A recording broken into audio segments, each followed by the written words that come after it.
जान लेते हैं आज की 4 बड़ी खबरें जिस पर हमारी नजर होगी और इस खबर के मायने आपको हम समझाने वाले हैं। सबसे पहले बुलेटिन में आज हम बात करने वाले हैं बेतिया में हुई संदिग्ध मौत के गुनहगार कौन है, ये सवाल पूछेंगे। शराबबंदी पर सबसे जरूरी सर्वे की रिपोर्ट आपको बताएंगे। किसी को फांसी की सजा कब मिलती है ये आपको बताएंगे और साथ ही साथ प्रयागराज में लगने वाले धर्म संसद को समझाएंगे। और शुरुआत बुलेटिन में सबसे पहले बात बेतिया के लौरिया में संदिग्ध हालत में 6 लोगों की मौत की करेंगे, जिसके बाद कई सारे सवाल उठने लगे हैं। पुलिस प्रशासन शराब से मौत की पुष्टि नहीं कर रहा है, लेकिन ग्राउंड जीरो पर जो तस्वीरें सामने आई वो बेहद हैरान करने वाली है। ये रिपोर्ट देखिए फिर खबर तो समझिए।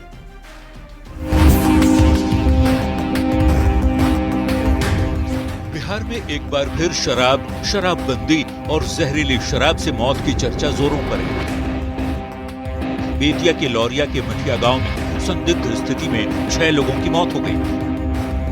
एक ही गांव में 6 लोगों की मौत से इलाके में हड़कंप मचा हुआ है। मामले के सामने आने के बाद जांच टीम गठित करने के साथ ही मेडिकल टीम को भी गांव में तैनात कर दिया गया है।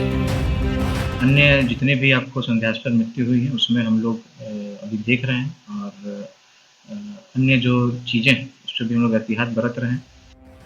हालांकि पुलिस ने जहरीली शराब से मौत की पुष्टि नहीं की है, पर पूरे मामले पर मद्य निषेध विभाग मंत्री रत्नेश सदा ने दावा किया है कि सभी की मौत ठंड लगने से हुई, न कि जहरीली शराब पीने से।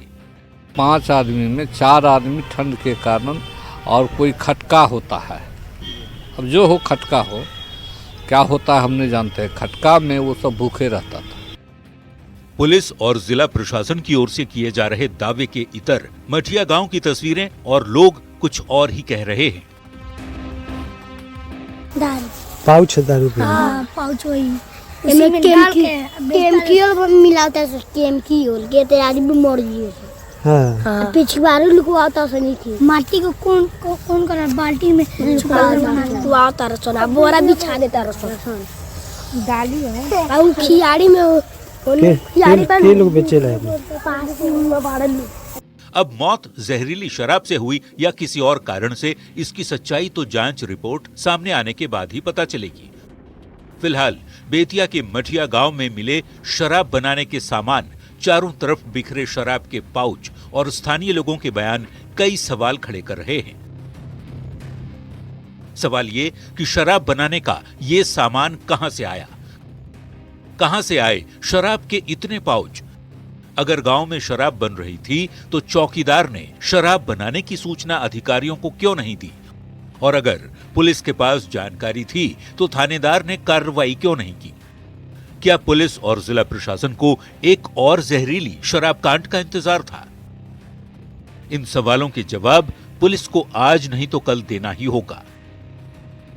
न्यूज़ 18 के लिए बगहा से मुन्ना राज की रिपोर्ट। और देखिए, बेतिया में हुई संदिग्ध मौतों के बाद कई सवाल खड़े हो रहे हैं। इन सवालों के जरिए खबर को समझेंगे, लेकिन उसके पहले कुछ जरूरी जानकारी आप जान लीजिए। 2016 में बिहार में शराबबंदी लागू की गई थी। शराबबंदी को लेकर सरकार की तरफ से हर कोशिश की गई ताकि लोगों को समझाया जा सके। सरकार ने जागरूकता अभियान चलाया, लोगों के बीच संदेश पहुंचाने की कोशिश की गई।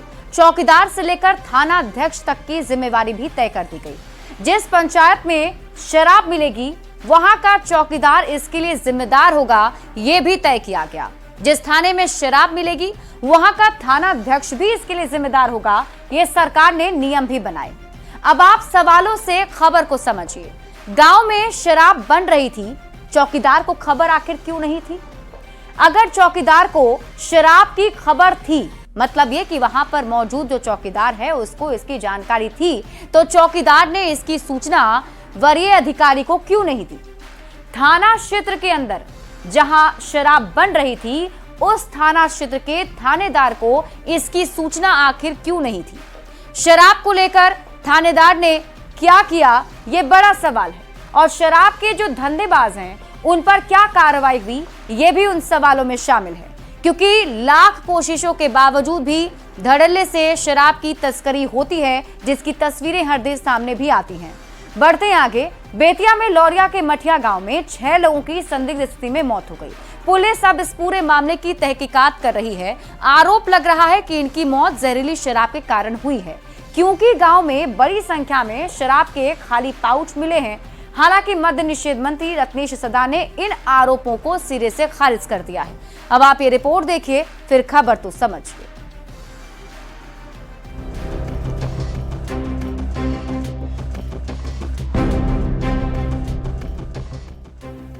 जमीन पर पड़े इन सफेद रंग के प्लास्टिक को गौर से देखिए। प्लास्टिक के इन छोटे पैकेट में मौत का सामान भरकर बेचा जाता है, जिसे देसी भाषा में लोग पाउच कहते हैं। ये पाउच उसी इलाके में मिला है जहां 6 लोगों ने संदिग्ध स्थिति में दम तोड़ दिया। आरोप लग रहा है कि उन 6 लोगों की मौत जहरीली शराब से ही हुई है। शराब एक भूत के जैसा है, दिखता कहीं नहीं है लेकिन बिकता है। गांव में चौकीदार है, चाहे लौरिया थाना के थाना प्रभारी या चौकीदार नहीं जानते हैं कि कहां शराब बिकता है, कहां नहीं बिकता है। हालांकि पुलिस ने जहरीली शराब से मौत की पुष्टि नहीं की है, पर ये पैकेट और शराब बनाने के सामान इस बात की गवाही दे रहे हैं कि इलाके में अवैध शराब का कारोबार चल रहा था। ऐसे में सवाल उठता है कि शराबबंदी में कहां से आए शराब के पाउच? क्या अवैध शराब का निर्माण हो रहा था? कब तक जहरीली शराब से मौत होगी? शराब माफिया पर कड़ी कार्रवाई कब?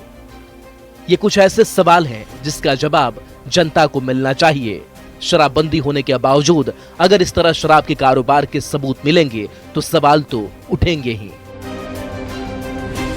बेतिया से संवाददाता मुन्ना राज की रिपोर्ट।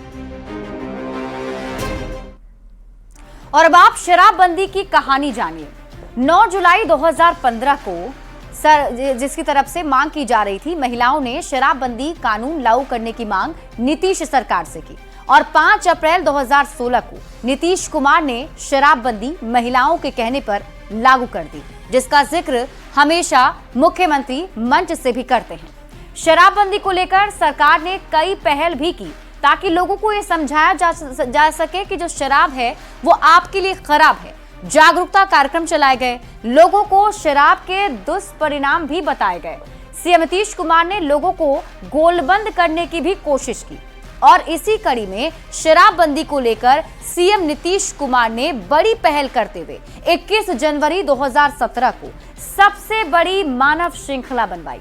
करीब 11,000 किलोमीटर से अधिक लंबी ये मानव श्रृंखला बनाई गई थी और आपको बता दें कि करीब 9 से 10 करोड़ से भी ज्यादा लोग इस मानव श्रृंखला में शामिल हुए थे।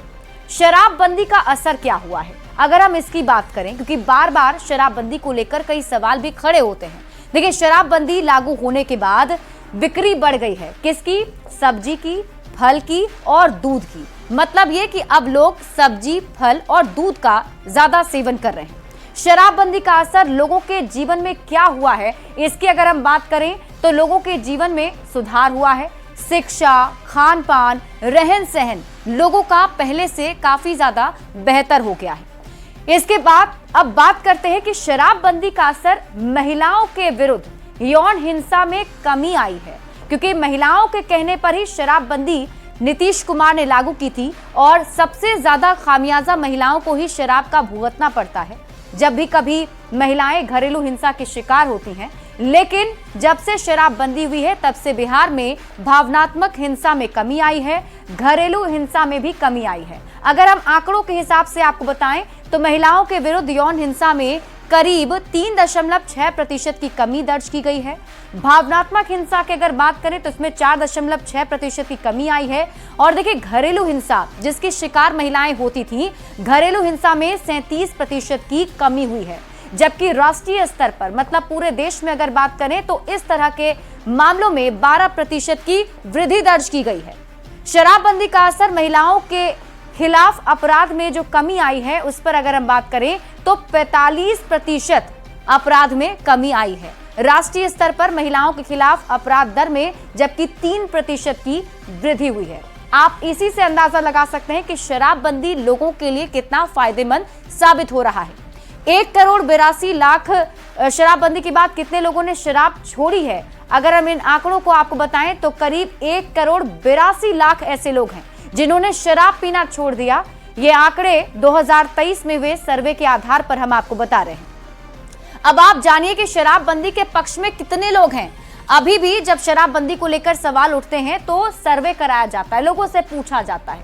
महिलाओं से जब पूछा गया तो 99% ऐसी महिलाएं हैं जिनका कहना है कि शराबबंदी लागू रहना ही चाहिए।